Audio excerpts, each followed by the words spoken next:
TikTok has become a breeding ground for creativity, entertainment, and a connection for the majority of the globe. However, within this boundless landscape, there exists a dreadful hidden realm known as the darkest corners of TikTok. Starting off from one corner is TikTok criminals. These 8 influencers were once famous on the platform, but have now been placed in jail as a result of their crimes. On the 23rd of May 2018, Cameron Herron was arrested for illegal street racing that led to the fatal car accident that resulted in a mother, Jessica Robinett, and her baby daughter, Lilia Robinett, being killed. He was found guilty and then was later pinned with a sentence of 24 years in jail due to 2 counts of vehicular homicide, and is now serving his sentence at Graceville Correctional Facility. Nicola Priest was arrested for the death of a 3-year-old daughter, Kaylee Jade Priest, who had suffered from many months of verbal and physical abuse. The verdict found her guilty and charged her with manslaughter and child cruelty in relation to Kaylee's injuries. Nicola was then sent to 15 years in jail. In July 2021, Bethany Martin made a video about how she and a friend found the body of a man who hung himself and that they stole a necklace from the body. Soon after the video was posted, Martin was arrested and charged with felony theft from a human corpse. Sierra Holseth and her boyfriend Adam Guerrero murdered her father as he did not approve of the relationship and tried to stop him from being together. The dad, Daniel Holseth, was found with 70 stab wounds, dismembered, and had 40% of his body burnt. Sierra and Aaron were caught and had to appear in court, in which they both pleaded guilty to their charges to avoid the death penalty.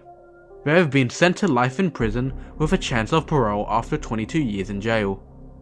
Claire Miller stabbed and killed her 19-year-old wheelchair-bound sister as she was quote-unquote obsessed with homicide.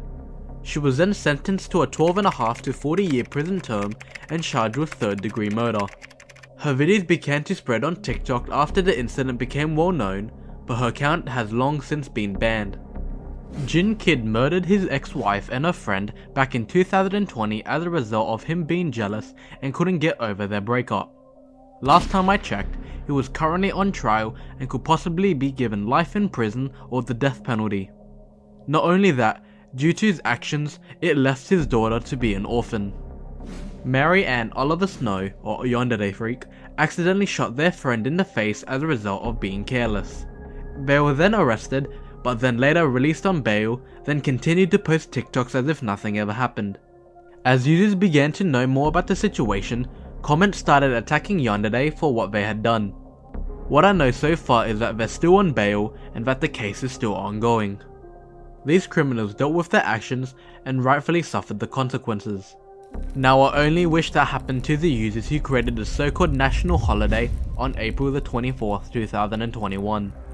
Speculation states that the story goes back to 2021 when a group of degenerate men reportedly designated April 24th as a national day in order for carrying out sexual assault. Rumors say that the intent for this trend was to combat Sexual Assault Awareness Month in the US.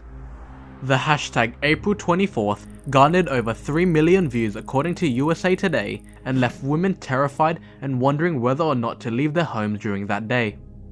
TikTok revealed that they haven't found any evidence relating to the subject, but will still remain vigilant as it violates the policies. The reasons behind it varied between a joke all the way to actual individuals that want to keep the trend alive to pursue those actions. They haven't found who's directly responsible for starting the trend as there's no hard evidence. However, a number of social media users made TikTok videos to help get the word out about this national holiday and provided helpful tips and comments to do if they met anyone with this situation. But I wish they also were able to spread the dangers of TikTok's hidden predators. As you know, multiple TikTok creators have an overwhelmingly large fan base that worships and will do anything for these creators. Disturbingly, some influencers will use their fame to manipulate, groom, or exploit their younger fan base. One of them being the political TikTok creator, Jerobe. In 2021, Jerobe was caught and exposed for abusing his fame in order to groom underage boys and girls. The allegations highlighted how Jerobe will get them onto Zoom calls to do BDSM tests, insist on buying them alcohol, using sexual innuendos while having conversations, and invite them to stay in Airbnbs with Jerobe alone. As a result, Jerome deleted his socials without responding to the allegations, leaving people to see him as the guilty groomer. After this event, there were still countless cases of influencers being exposed for soliciting the minors, such as the Lopez brothers, Gemini, and the Budde. It is crucial for all users and parents to be completely aware of this dark side of TikTok, understand the risk, and take all necessary precautions to ensure a safer online experience, especially because of the growing prevalence of porn talk. I'll be honest, the amount of explicit and sexual videos being created on TikTok is mind-blowing. Going from posing in certain angles and doing specific actions to then being half naked and promoting your OnlyFans to your audience, which is an issue if the majority of your fan base is children. Even though most people don't agree with the subject, the scary prevalence of CP in the app is a whole other issue. There was once an instance where there were apparently a series of 204 accounts on TikTok making illegal and child on the platform and trying to spread it all across the app. The accounts had 4 of the same videos that were kept on being posted, but only one video got to the For You page. Once it was known to the public, the accounts were deleted. However, there were no hard evidence on who made the accounts. There hasn't been anything like that recently, but as I said before, there will be hidden predators lurking around the corners to message minors for explicit content for their sick sadistic pleasure. Now on the flip side of the 18+ coin, commonly known as GoreTok. GoreToks or shock videos have always been hidden within the dark shadows of the app, but have often appeared in the algorithm either through profile pictures or posted videos. One instance that went viral was Mayang03. A TikTok account from Mayang03 started to circulate across the app, which revealed a little girl dancing to then show a person being beheaded. People started to speculate that the girl in the video was actually the one being beheaded, but by analysing the video, it's 2 completely different individuals. Of course, this sparked a large amount of outrage amongst users, as it is pretty fucking scarring to watch. Sadly, this wasn't the only example, as another gore video was posted, commonly known as the Ronnie McNutt video. These TikToks similarly entailed a short clip of people dancing, fan cams, or random memes, to then cut to Ronnie shooting himself point blank with a rifle underneath his face. It was determined that these were posted by anonymous users to traumatize the lives of all people watching it, and needless to say that it worked.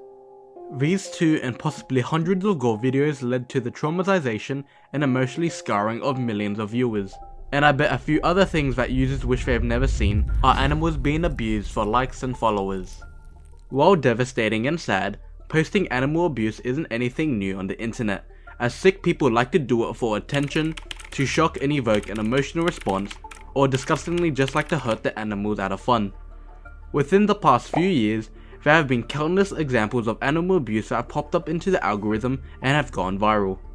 One that I saw in my For You page a few years back was the one where people put flies into a syringe and squeezed them to death. Another target for these type of videos were fish. These fish cruelty videos are weirdly more common than I thought, as there were multiple users just abusing them for their entertainment, including infecting their habitat, taking them out of water, or making a smoothie out of one. Speaking about blenders, remember that shock video about the cat in the blender, and also that deranged lady on Omegle that killed cats and wore the skulls of them? I'm not sure that these were originally posted on TikTok, but there were a few posts regarding the incident that went viral across the platform. Needless to say, while TikTok is a fun platform for users' entertainment, there still remains a much darker side that is hidden deep within it.